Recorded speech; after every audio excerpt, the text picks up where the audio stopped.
I mentioned to you before this interview, I am taking an online communication course in listening.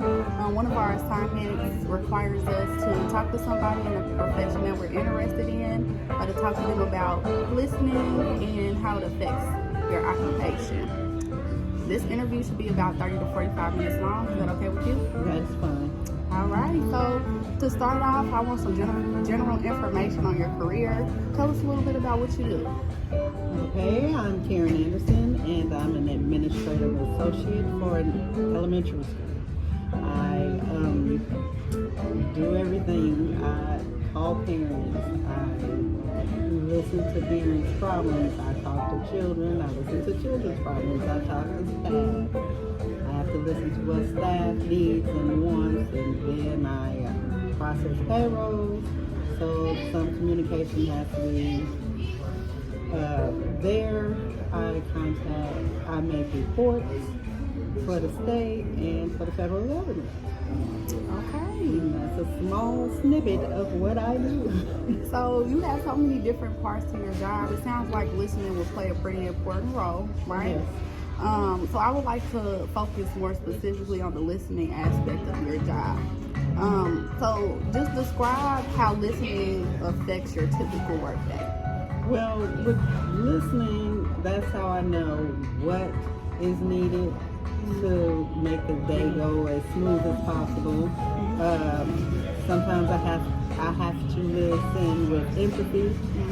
I have to put myself in these people's situations, so I need to listen to what's going on so I can help. I have to listen to what needs to be ordered. I need to know exactly, because that's waste money and then a waste of everybody's time if I'm getting everything wrong. And we don't have that kind of time to be going back, correcting. And so I have to listen to know, understand, and get a feel for people, be it families or staff or children. Because sometimes things I'm listening to them, the undertones of what they're saying is different than what they're saying. Right. So I have, when I'm listening to them, especially empathetically, then I know, okay, this is what's going on. So let's go this route. And then when I say talk to the parents, then they're like, yes, that's what I needed. Or thank you for understanding. Or even with staff, I need this, or this is going on in my class. And then I'm like, okay, why don't you try this and see, have a little empathy for that child and see if this will work for them. I've talked to them and they like this. So listening, it helps me connect to all those different parts. All those parts in the building. So I know specifically you said you speak with teachers, students. I heard you say the parents as well. Who else do you specifically have to listen to? I have to listen to district people that come in. I have to listen to the nurse or medical. When I talk to other medical professionals on the phone, I have to listen to them so we can know how to proceed, like with a sick child. I have to listen to delivery people. I've had to listen to newscasters and senators that came in to visit. So I'm the first line that people see and talk to. So to know what they need, I have to listen. I can't just, and in my job, there's a language barrier. Not just with Spanish, but French, Haitian, Creole, Arabic. So sometimes we don't have anyone to translate, and listening is more than just hearing what they're saying. I can see what they're doing and try to convey, and then that's how it is. Can you describe the environment in which you have to listen to all these parties? It's mainly like a front office. You might say receptionist, but a little more than just calling somebody or doing different things. People I'm the one they have a rapport with. That's right. I understand what they're going through because I make them comfortable enough to tell me. If I can get you into that spot to be comfortable, I need to listen to what you're saying, what you're telling me, and what your needs are, and how we can help each other. Because that helps my job when I understand what you need and don't have to go round and round. And, there is misunderstanding. Oh, she said this, and no, I didn't. Or, the parent said, and the parent didn't say that. Or they meant something else and don't know how to say what they mean. So that's another part of listening. I have to listen to what they mean to say. And some people get upset because some people don't know how to express themselves. And they only know what their environment teaches them. That's right. In the space that you're in, listening is an important part of the job, especially since you're the first person they see. In the listening course that I'm taking, we talk about 6 components that make up something they call a hearing model.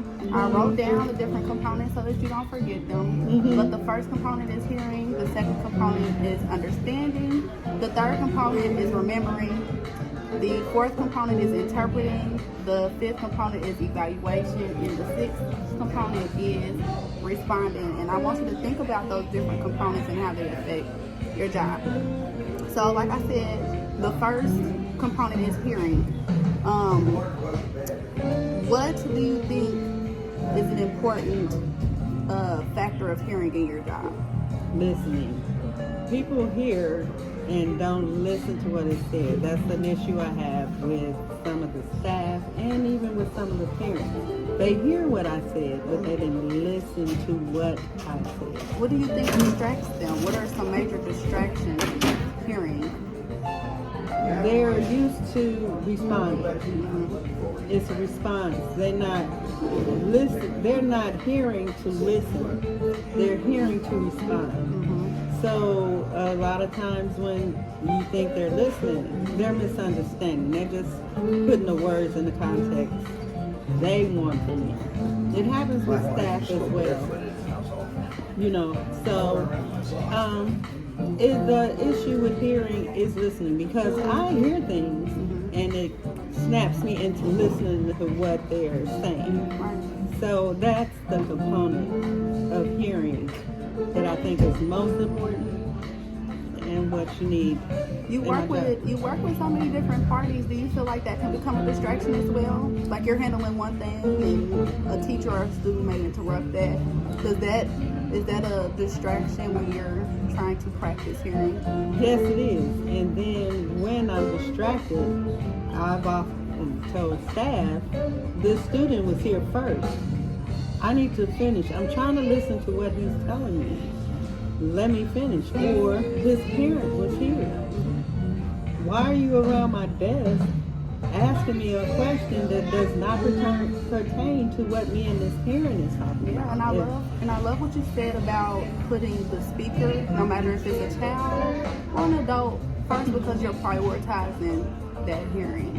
Yes. Yeah. So I need to know what the problem is, how it can be corrected, or if I'm the person they need to talk to correct that problem. Right.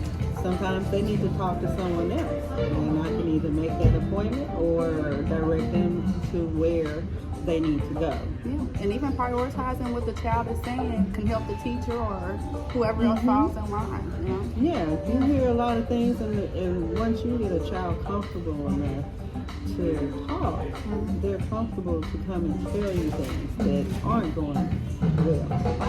And, when they need help, they're not afraid to come to you. Oh, this is happening. I need this kind of help. That's why I said you have to listen empathetically. That's right. And a lot of times with children, it's hard for them to communicate exactly what they want to say.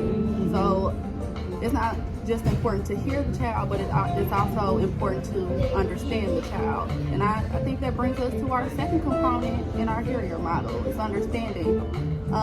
With your role as an administrative assistant, what interferes with understanding?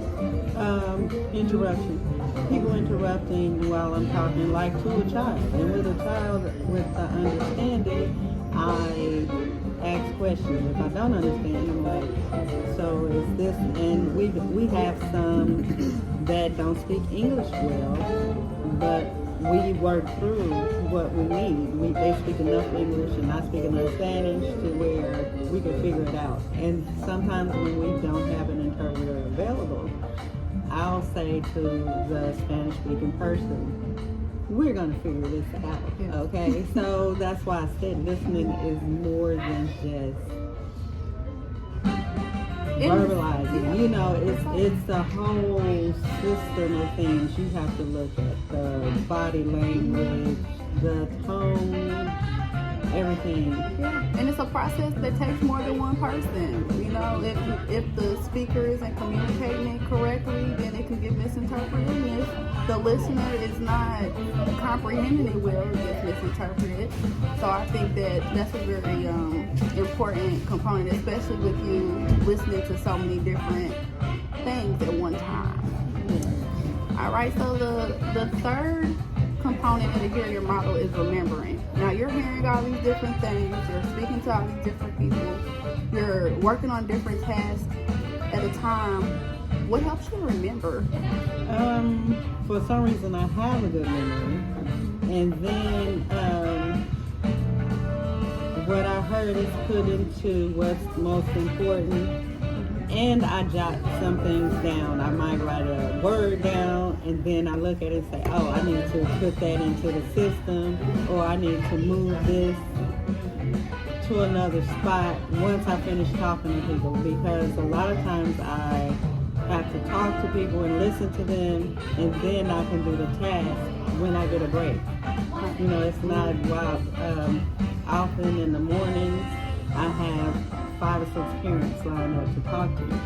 And some of them are changing their phone number. They're changing their address. They want to talk to someone because they feel their child is bullied. They want to talk to someone because they don't think the grades are right. And you know, it's a whole bunch of stuff. And I have to say, oh, okay, we're going to work on that.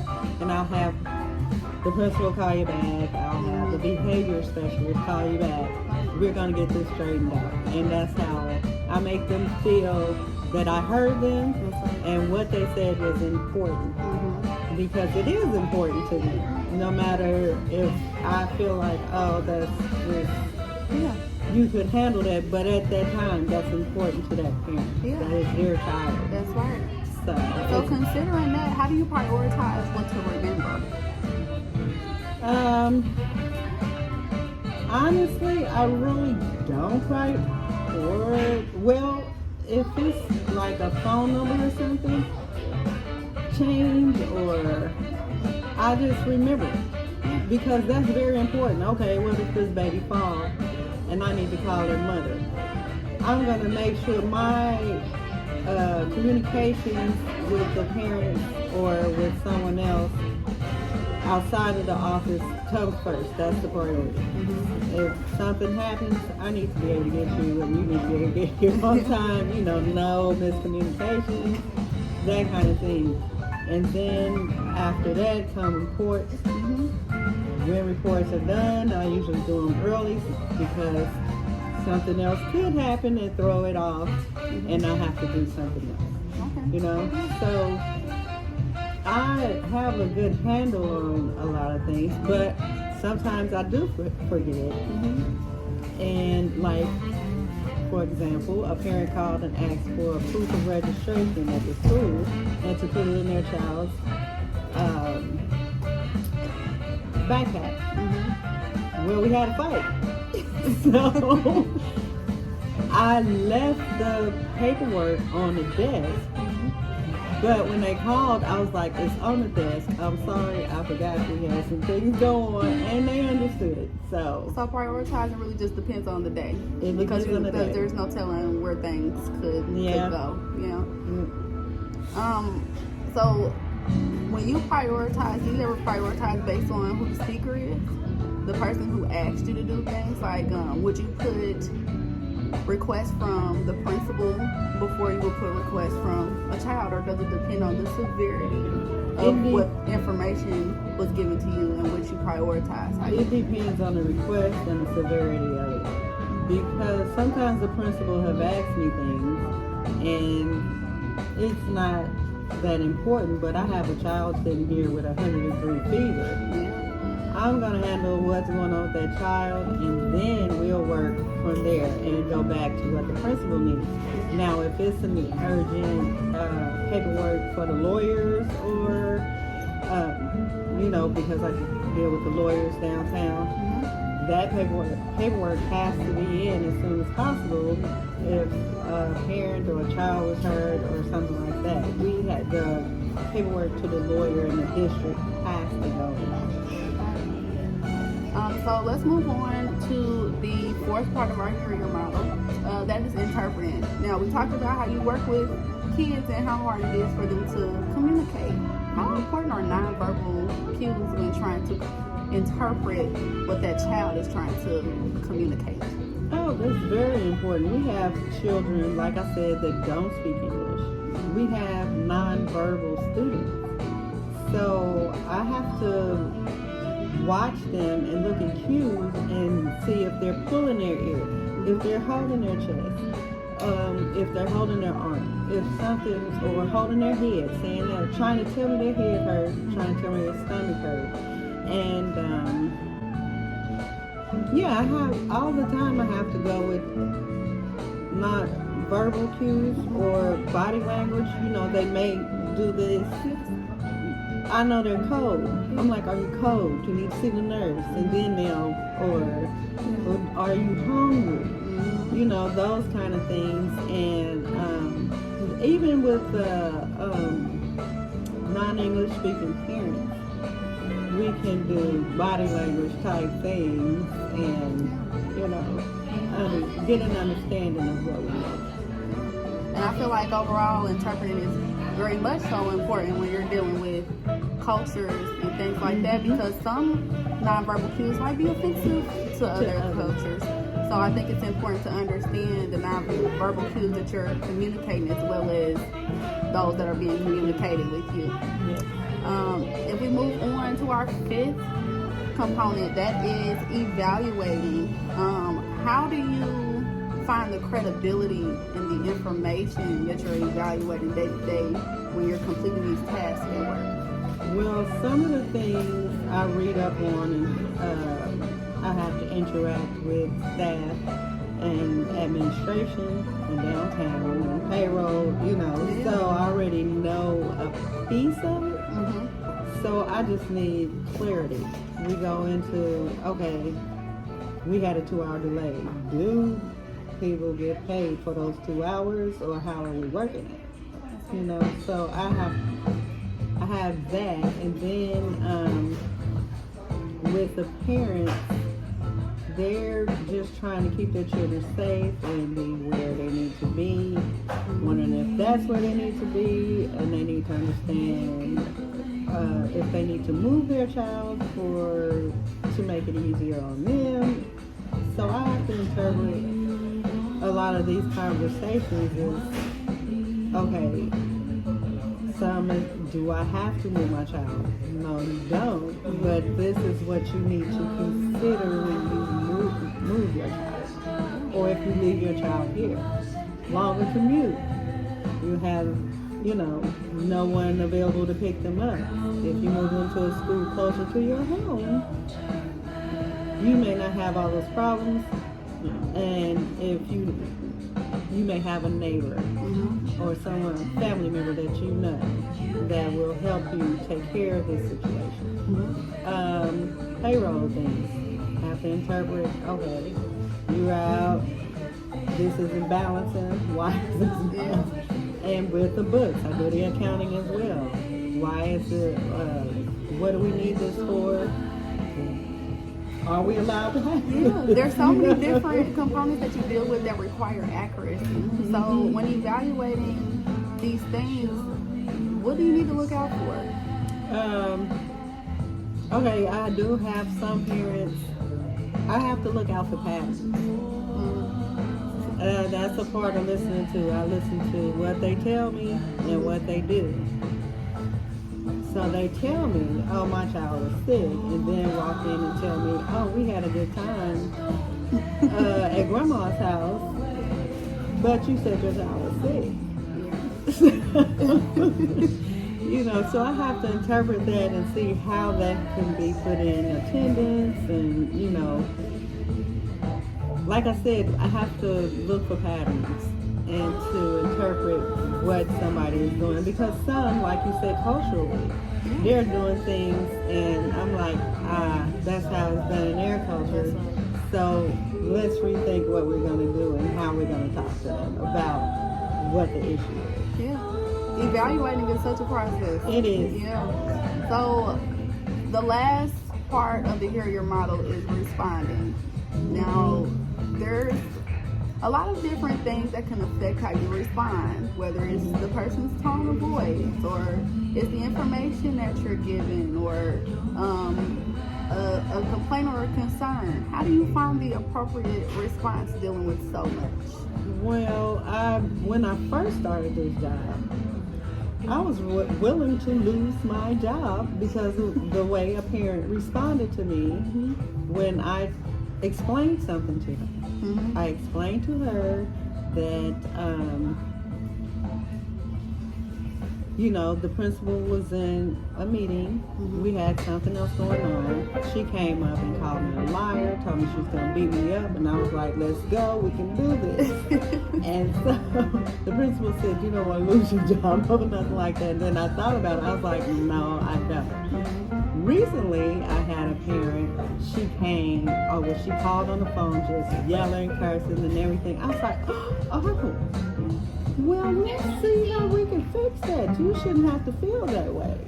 You know, and so a lot of times I respond depending on what they're doing. If they're happy, jolly, I meet them there.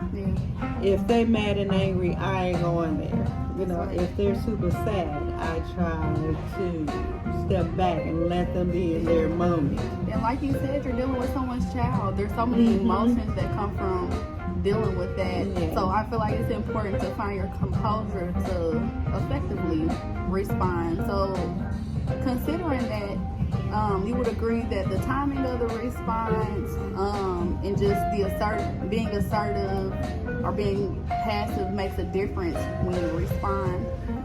Has there ever been a moment where you felt like you could have done better with responding? As far as did you respond and the conversation wasn't effective because of how you responded? I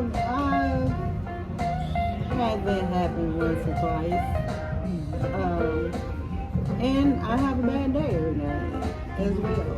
But a couple of times I've responded, and afterwards I was like, I could have done better. I could have said better. I could have done better, and I let a little of me get in the way of what they were feeling. That feeling actually had nothing to do with me. It was what they needed done, and it was nothing against me. So I've been at this job for over 9 years, almost 10 years. So it was work. It took work to listen. There's a few times I didn't completely hear or listen to somebody, and things got messed up. The one time I mixed up two kids and told a parent, oh, their dad picked them up early. The wrong kid. The kid's dad did pick them up, but it wasn't their child. Their father had a restraining order, could not pick them up. So the mother was losing it, and I'm losing, like, oh my God, what did I do? And then here comes a little girl around the corner. I was like, wrong kid. And listen, and they had similar names, and that's what messed me up. So that's another reason I have to listen. When I hear something, I have to listen. So and I am the first line of defense at the school. So when I one time it was helicopters outside. Just flying over and over and over again. And I told the principal, you need to call the police. Why are they flying over this building? It was somebody that escaped from a police car. So, and she was like, man, you are on it. I said, honey, I can't, Like you said, you're the first line of defense. Yes. And listening is such a vital part of your job. But for this part of the interview, I want you to focus on the challenges and how listening can become ineffective when we don't practice certain skills in listening. So we went through the hear your model. We talked about all the different components. Is there one of those components from the hear your model that you find most challenging? It is, I would say, understanding. What causes issues with understanding? Because some things I have not experienced. I don't live in that household. I don't live in that culture. I don't eat that kind of food. You know, it's a whole list of things. And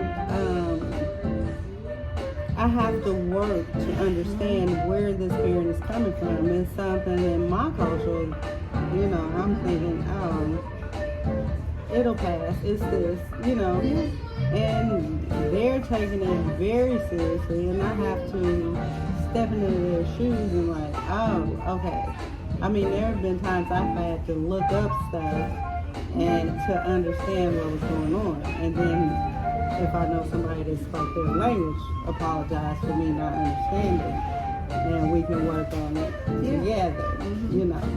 And that's the biggest thing is understanding. Even with English speaking people, some people don't understand how disrespectful their answers are to people. You know, even if I'm listening to another conversation and the person's response is something condescending, and I don't understand why they were mad. I was like, you didn't hear what you said? That's right. I said, let me say what you just said to them and see how you feel about it. And then, oh, I didn't mean it that way. They don't know that. That's right. Your demeanor, your tone, your intonation, those nonverbal cues, yes. All of that, let them know you thought what they were saying was unimportant. That's right. Didn't mean anything to you, and you wish they would stop talking to you. And that's the feeling they got, and you're sitting here confused, but that's what you gave off. That's right. And I feel like the first step in becoming a better listener is acknowledging how you made a mistake as a listener. In your years in your profession, you did talk about how it took years to develop better communication skills within your field, but I'm sure you developed some strategies to help combat those challenges. So I want to talk about some tips for improving listening as an administrative assistant. What strategies do you use to listen well? I try and look at the person while they're talking to me. Don't work all the time because my mind will be way somewhere else, or I'll hear something somewhere else and looking at somebody else and try to handle two things at the same time. But and then repeat what they said, or have them repeat, or say, well, we can do this. Oh no, that's not what I meant. Okay, well, let's figure this out. How are we gonna do this? How is the transportation gonna work? You know, those kind of things. And then when they come in upset and heated, they're not mad at me. They don't know me like that. They know me, but I've not done anything to make them mad. Right. And I usually, if they're screaming, I stay calm. And then I'm like, let's figure this out. I understand that this is frustrating. Let's try to figure this out so we can get you to where you're comfortable with your child. Right. And a lot of times, they come back and say, thank you so much for being patient and taking your time with me. And that's really rewarding. And I'm glad I figured that out. And just practicing communicating with that person is important too, because even you talked about she had an issue initially, left for a day, came back, and now she's able to understand what you were talking about initially when she had to listen to what you were saying. And a lot of times I have to explain to them what my limitations are. That's right. Okay, this is what I can do for you, but this is my limitation. I'm going to get you to the next step. This is what I can do. Here's a number to call, or here's a person to talk to, or I'll have them call you and schedule a meeting. And you can go from there. But yeah, a lot of times I do have to explain to parents that don't want to listen. Look, here are my limitations. And sometimes I tell them, look, I'm going to tell you this. Don't tell nobody else. And they like, oh, okay. It's something that they can do. Yeah, so listening as an administrative assistant sounds like it takes a lot of patience and grace. It does. Yeah, so outside of being an administrative assistant, where have you acquired these listening competencies? I'm the 8th child of 10 kids. So a lot of times I wasn't the loudest. So I sat and listened. And then if I want to get everybody in trouble, I heard everything, and I can point, nah, this is what was said. And they like, yeah, that, to hold my place in the family. I listened to historical facts, I just listened. And my mother called me inquisitive as a nice way of saying I was nosy. But yeah, it's just that I have to know, and I have to get it right, and to make people comfortable. You know, they have enough going on, and if I can give them just a sliver of comfort, that makes my day. Yeah.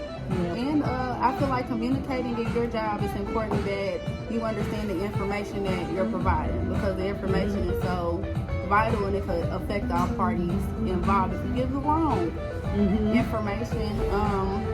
So what advice would you give to someone that's entering your profession? To take their time and then practice some breathing exercises. And it comes with time where you realize, and they're not mad at you. They're mad at the situation. And then learn how to have a rapport with the people. Because I've had parents that didn't want to ever talk to me. I'm just that lady at the.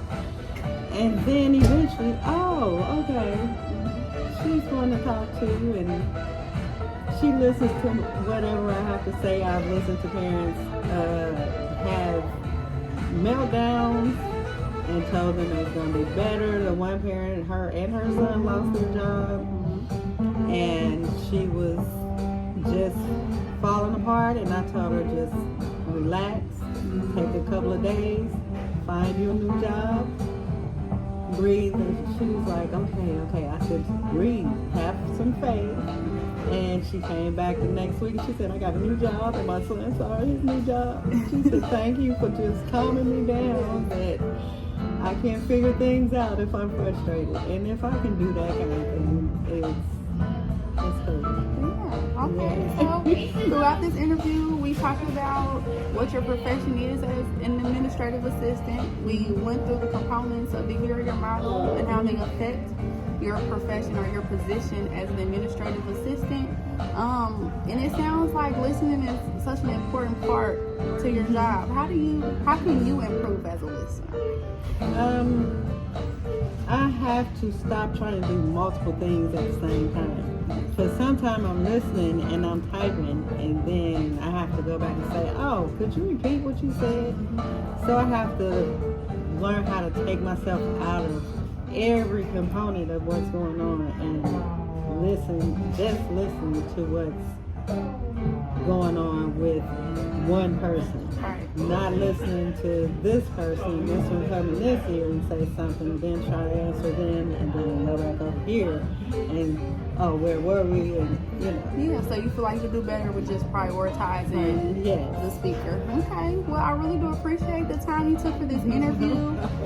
Your responses will be helpful to me and my classmates as we continue to study listening as an important part of the communication process. So from me and to my classmates and from my instructor, we do thank you. And it was such a pleasure visiting with you today. Thank you. It was a pleasure talking about listening. Yeah, listening. All right, thank you.